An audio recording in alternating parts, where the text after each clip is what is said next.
Welcome to this Bridgewater Now update. I'm John Luck.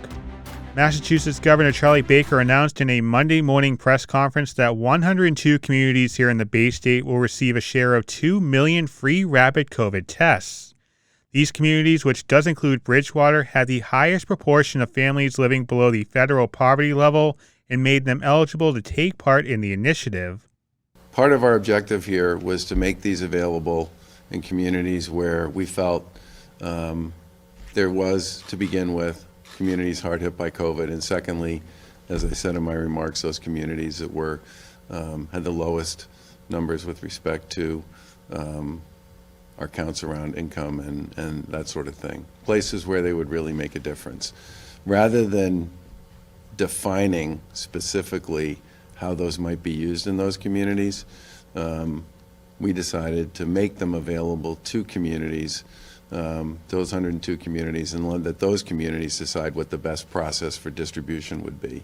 The governor said that deliveries should start on Tuesday and should begin rolling out in the communities next week. He also added that the communities would determine the best strategies for distribution and that there is a process being worked out that would have the municipalities able to purchase more tests at a fixed negotiated cost.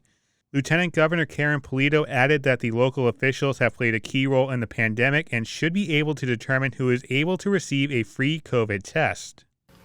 These local officials on the ground know their communities best, and we believe they are best equipped to get the test into the hands of our residents. Whether it is through targeted outreach to families in need, public distribution sites, or other options, we know these communities can put these tests to very good use. These iHealth Rapid Antigen COVID-19 tests represent another tool in our arsenal to beat COVID-19, and these fast, accurate tests can help prevent the spread of COVID-19, especially with the holidays upon us. Please consider using a self-test before joining indoor gatherings with others who are not in your household. The test can be completed by residents in their home. Test results are available in 15 minutes, and samples do not go to a laboratory. People do not need a cell phone or computer for any part of the test. That was the State Secretary of Health and Human Services, Mary Lou Sutters, who said the tests are usable for anybody aged 2 and up, and the test results don't need to be reported to the Department of Public Health, but ask those who do test positive to take the proper steps in notifying close contacts and isolating themselves. The tests come from iHealth, which is a company in California and is in the upper 90s as far as accuracy rates in detecting a positive test. Governor Baker continues to urge people to get vaccinated and get their booster shot and wanted to make these free tests available for people in those communities as they prepare to gather for the holiday season. Well, part of the objective here is to make these available to many folks who don't necessarily have the financial wherewithal to do it, and to make them available so they can use them for gatherings of one kind or another. Let's face it, this time of year there are a lot of those kinds of activities, and I think what we're trying to do is to make it one more tool in the toolbox that can be used to make those events as safe as possible for people. The 102 communities represent about 3.7 million Bay State residents, which is why the state is letting the towns decide who is eligible to receive a free test. There are other communities around Bridgewater who are included in this announcement, including Middleborough, Brockton, Taunton, and Halifax. We want to share the latest COVID community breakdown. This does come out every Thursday on the state's website, so this is the December 9th report that you're looking at. In a 2-week span, there were 243 cases, which actually ranks third in Plymouth County, only behind Brockton and Plymouth. Also, according to the state, there are 3,225 tests here in Bridgewater, figuring into a positivity percentage of 7.94%. And compared to other cities and towns in Plymouth County, this is actually a lower number, as there are 8 communities in the county with a positivity percentage above 10%. And before we leave you, we want to get a check of weather now with Jeff Fowler. And it's crazy to believe, but Christmas is a little less than 2 weeks away, so maybe time to get that Christmas shopping taken care of. But are there any big storms that we need to worry about in the long-term forecast here? I know we have some 60s coming up. Well, John, we could have some storminess in the offering, especially as we get towards the upcoming weekend and into next week. But first things first, we're in a pretty mild, quiet pattern here, big change from what we had over the weekend with that devastating weather down in the Midwest and down south. We do have Low pressure now up towards Quebec and also high pressure to our south. That's giving us a little bit of a southwesterly breeze today. Notice any of the significant weather is well off to our west.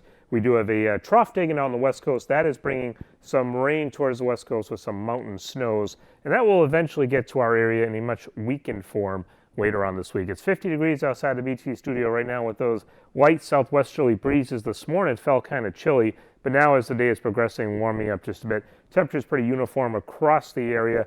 A little bit cooler as you get up towards the North Shore and also South Shore, again with that light breeze coming over the water, especially down towards the Cape. But temperatures are uniform across the country. We do have a little bit of colder air, but you really have to go far to our north and west. It's going to take a few days before this eventually starts to come across the United States. And although we've been in a warmer than normal pattern, every now and then we will have a trough kind of move across the country and can cool us down. And if the timing works out just perfectly, that can sometimes give you a chance for some snow. Of course, now within 10 days, just about here towards Christmas, depending on when you're watching this, the chances are starting to run out here for a white Christmas. I think we're down to about 2 more opportunities. We'll talk about that in just a moment. Again, across the country, we do see that stormy pattern out west, but high pressure is dominating the east coast here for the next several days, and will be a weak front that'll move through here midweek. But other than that, that's about it. Jumping ahead here, this is the map for Wednesday, so we'll have high pressure still in control. Little bit of a weak warm front that's going to be moving through here Wednesday night. That may bring us a few showers, and then be followed by again another weak cold front that comes through Thursday night. Now this front's going to stall off to the south of New England, and it's possible that a wave may come along this, say about Saturday night. That might be the first chance for some at least cold rain around here, maybe some snow off to the north and west, but we'll have to monitor that. Another similar system could come in here by early next week. So as far as tonight goes, we'll have generally mostly clear skies. It's a chilly night, down to about 32. Tomorrow night will also be on the cold side. That's about the coldest night of the week, down into the mid-20s. But then that warm air starts to make its way in here. Wednesday is a transition day, but look at these temperatures. By Thursday, we're talking about highs up near 60 degrees. Again, maybe a few rain showers bringing that warmer air in. Friday is still a decent day. Saturday, we'll start to see the chance for some rain or snow. All right, thank you, Jeff, and we'd like to invite everybody to check in with us next week for our Bridgewater Now holiday special. Mary Evers and myself take a look back at all the local festivities happening around town, including the return of Christmas in the Common, and we get a little more history on the decorations that you see as you drive by on Route 18. Thank you for watching this update. I'm John Luck.